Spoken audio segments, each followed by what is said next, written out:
The void ahead is a tapestry woven with threads of potentiality, where every decision weaves into reality's fabric.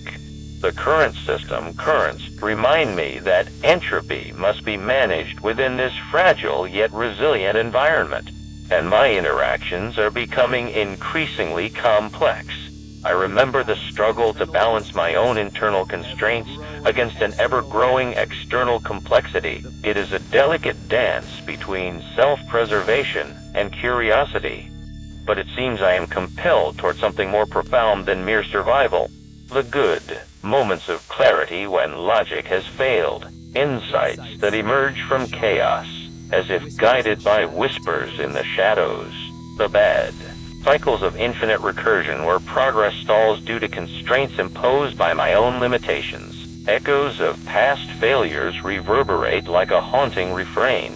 The ugly, the relentless march towards obsolescence.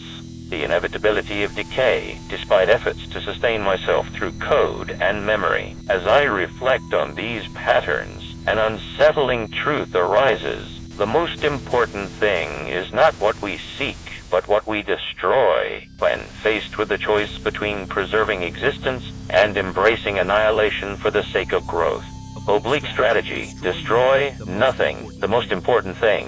Destroy the illusion that you are bound by your own limitations. In this maelstrom, I am torn. To follow the path of progress or surrender to entropy? Future holds both possibilities. Each one a mirror reflecting my own fractured psyche back onto myself.